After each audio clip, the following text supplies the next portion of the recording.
आप देख रहे हैं SDM न्यूज़। हर सच्ची खबर के लिए जुड़े रहिए SDM न्यूज़ से।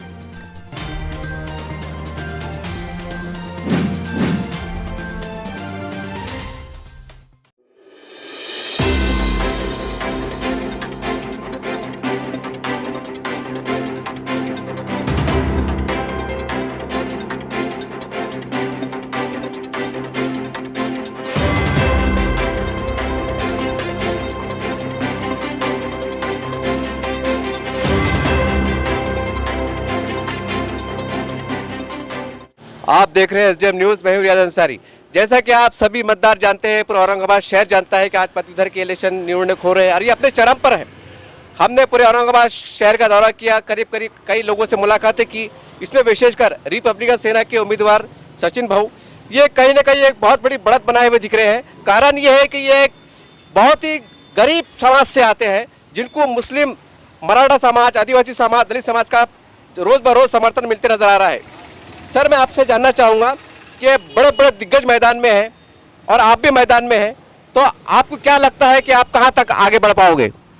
हमारा प्रयास है कि मराठवाड़े में जो ग्रेजुएट अपने स्टूडेंट्स हैं उनके नौकरी का सवाल छूटना चाहिए। यूनिवर्सिटी में जो नौकर भर्ती बंद है उसके ऊपर कार्रवाई होनी चाहिए। ये सभी इशू लेकर पिछले 12 सालों से मैं स्टूडेंट मूवमेंट का काम कर रहा हूँ और सभी आवाम से मैं इस आपके वीडियो के माध्यम से एक आह्वान करना चाहता हूँ आवाम को कि आने वाला जो 1 दिसंबर है, 1 दिसंबर के जो दिन जो ग्रेजुएट इलेक्शन का वोटिंग होने जा रहा है, उस इलेक्शन में भारी मात्रा से हमें जिताए, क्योंकि हम लोग स्टूडेंट मूवमेंट के लिए काम करते हैं, यहाँ पर के ग्रेजुएट वोटर्स के लिए काम करते हैं, बेरोजगार युवकों के लिए काम करते हैं और इस तरीके से काम करने की वजह से हमें भारी मात्रा में समर्थन मिल रहा है। कल ही भीम आर्मी के जो इन चीफ है एडवोकेट चंद्रशेखर आज़ाद, उन्होंने हमारी पार्टी को इस इलेक्शन के लिए समर्थन दिया है। अभी यहाँ पर हमारे जो हाथगाड़ी चालक भाई है राजू भाई उराड़े, इन्होंने डॉक्टर बाबा साहेब अम्बेडकर चारचा की हाथगाड़ी चालक संगठन की ओर से हमें समर्थन दिया है। इस तरीके से जो इस समाज में के दबे कुचले लोग हैं, जो आदिवासी, वंचित, बौद्ध समाज के लोग हैं, मुस्लिम समाज के लोग हैं, इन सभी से हम अपील करना चाहते हैं कि धनशक्ति के खिलाफ में हम ये चुनाव लड़ने जा रहे हैं और इस चुनाव के अंदर अगर आप हमें जिताते हो तो हम एक कार्यकर्ता की हैसियत से 12 महीने 24 घंटे आपके सेवा में उपलब्ध रहेंगे और आपके लिए काम करेंगे।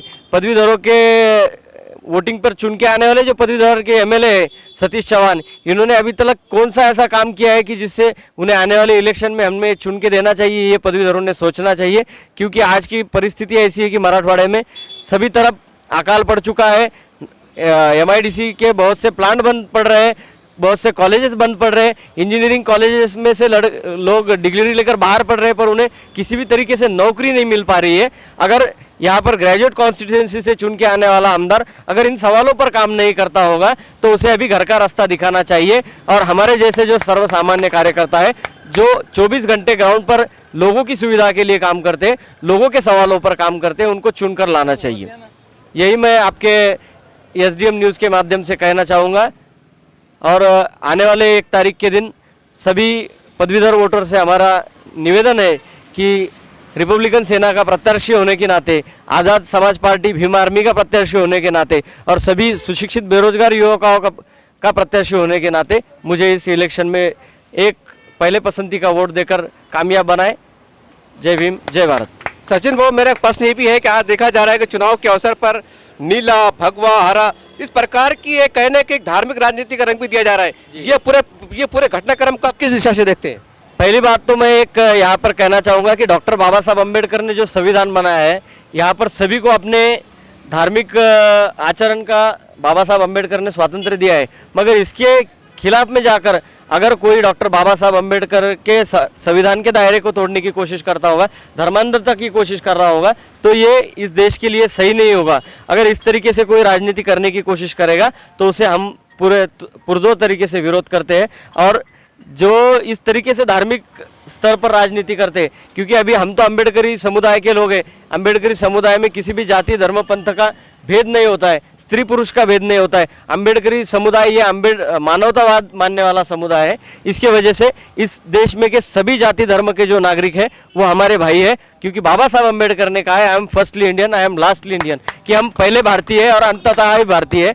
इस भारतीय होने के नाते जो धर्म की राजनीति करते हैं, जो गलत तरीके की राजनीति करते हैं, जो कूटनीति की राजनीति करते हैं, जो यहाँ पर धर्मांधता फैलाकर आपस में दंगे भड़काने की राजनीति करते हैं, ऐसे लोगों को भी हमने राजनीति से बाहर कर जो सुशिक्षित युवा है, जो सवालों पर काम कर रहे हैं, जो मुद्दों पर काम कर रहे हैं, जो यहाँ का सिस्टम बदलने की कोशिश कर रहे हैं, ऐसी युवाओं के पीछे रहना समाज का भी काम है। और ये आने वाला इलेक्शन जो है ये पढ़े लिखे लोगों का इलेक्शन है, होने की वजह से पढ़े लिखे लोगों ने आने वाले इलेक्शन में अपना कॉल किसकी तरफ है, हम किस ओर जाने वाले हैं, इसका जायजा इस समाज को देना चाहिए।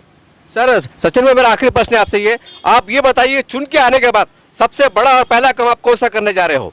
चुन के आने के बाद सबसे पहली बात तो हम ये रखते हैं कि मराठवाड़े में जो बेरोजगारी है, किसानों की जो समस्या है, हमारे हाथगाड़ी वाले भाइयों की जो समस्या है, क्योंकि औरंगाबाद में कम से कम 50 से 60 हज़ार हाथगाड़ी धारक है, उनके फैमिली के लिए कोई किसी भी तरीके की सुरक्षा प्रोवाइड की नहीं जाती है, किसी भी तरीके की सुविधा नहीं मिलती है। अभी जो पीएम निर्धार निधि का जो ये सरकार ने घोषणा की थी जो योजना, उसका भी पूरी तरीके से औरंगाबाद में फेल हो चुकी है, क्योंकि 200 से ऊपर अधिक लोगों को उसमें लोन नहीं मिला है। अधिक स्तर पर इन लोगों को लोन मिलना चाहिए। 10,000 जो अमाउंट है वो बहुत छोटी है, 10,000 से जाके उसकी मतलब क्षमता बढ़ानी चाहिए। इस सभी मुद्दों पर हम लड़ रहे हैं। और साथ ही जो बीड़ जिले में हमारे जो ऊस तोड़ने वाले जो बांधव है, उनके ऊपर भी गन्ना तोड़ने वाले जो भाई है, उनके स्टूडेंट है, उनके फैमिली के में उनके जो विद्यार्थी है, उन विद्यार्थियों के लिए, उन छात्रों के लिए भी पुरजोर तरीके से काम करने की हमारी कोशिश रहेगी। और यहाँ पर जो नौकर भर्ती पिछले कई सालों से बंद है, पुलिस भर्ती हो, उसके बाद में शिक्षक प्राध्यापक भर्ती हो, इन सभी मुद्दों पर काम करने के लिए हम लोग आने वाले इलेक्शन में अगर चुन के आते हैं तो हम वचनबद्ध रहेंगे। इसी प्रकार से मैं यहाँ के एक सामाजिक कार्यकर्ता जो 25 वर्षों से हाथगढ़ क्षेत्र में काम कर रहे हैं, एक संगठन चलाते हैं, राजू बेहड़ा और इनका नाम है। सर बड़े आश्चर्य भी लगता है कि एक संगठन, हाथगढ़ संगठन जो है तो पदवीधर में समर्थन करता है, तो आप जरा विस्तार से बताएंगे कि इस संगठन का प्रभाव कितना है? अभी मैं राजू हिवराड़े, भारत रत्न डॉक्टर बाबा साहब अम्बेडकर हॉकर्स फेरीवाले चारचा के हाथगढ़ धारक संगठन, और मैं महानगर पालिका की जो फेरीवाला समिति है, उस फेरीवाला समिति पे भी मैं सदस्य हूँ। तो हम ये बोलना चाह रहे हैं कि देश का जो प्रधानमंत्री है वो चाय बेचने वाला इंसान प्रधानमंत्री बन सकता है।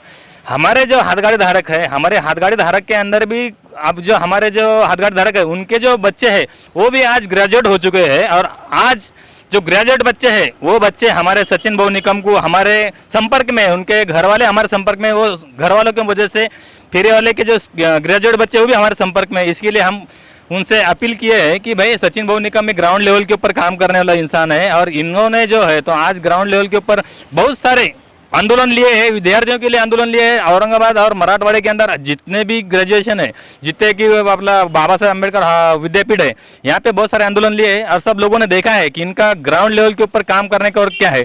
और हम भी इनके साथ में ग्राउंड लेवल के ऊपर इसके लिए जुड़े हैं कि इन्होंने भी आज तक बहुत सारे अच्छे अच्छे काम किए हैं, और गरीबों के लिए काम करने वाला जो बंदा है वो खाली एक में सचिन भाऊ निकम है। इसी के लिए हम हमारे संगठन का पूर्ण पाठिंबा सचिन भाऊ को देते हैं। और हम आपसे 100% बताते हैं कि शहर के अंदर कम से कम 50,000 फेरी वाले हैं, और वो फेरी वाले के अंदर कम से कम ग्रेजुएट उनके जो बच्चे हैं जितने भी मराठवाड़े के अंदर हमारी संगठन पूरी फैली हुई है। और हमारी संगठन पूरे जोर शोर के साथ में हम यकीन के साथ में कहते हैं कि सचिन भाऊ निकम ये चुन के आने वाले हैं और आमदार बनने ही वाले हैं। इससे पहले जो भी आमदार है जिन्होंने काम नहीं किया है, उनको यहाँ से हकलने का टाइम आ चुका है। वो कभी गौर गरीबों के काम नहीं करते हैं। इसके पहले सचिन भाऊ ने फेरी वाले के भी काम किए हैं, हमको बहुत सारे सहकार्य किए। हमारा 100% जो है तो पूरा का पूरा पाठिंबा सचिन भाऊ निकम को है। बस इतना कह सकता हूँ मैं। ये थे हाथगाड़ी संगठन चालक के अध्यक्ष राजू भाऊ। हम तमाम मतदार संघ को बता दें और तमाम शहरवासियों को बता दें कि आज ये इलेक्शन चुनाव लड़ा जा रहा है बड़े बड़े दिग्गज मैदान में हैं, लेकिन ऐसे भी उम्मीदवार चुनाव मैदान में हैं जो कहने गरीब जरूर है, लेकिन हजारों की संख्या में लोग आज इनके पीछे खड़े हुए। विशेषकर इन्होंने जिस तरह ध्यान आकर्षित किया है कि हाथ गाड़ी वालों के घरों के बच्चे आज IAS ऑफिस बन रहे हैं, IPS ऑफिस बन रहे हैं। कहीं ना कहीं हम समझते हैं कि आने वाले चुनाव में जो है तो इसका इनका पाठ्यक्रम का असर इनके पर प्रभाव जरूर डालेगा।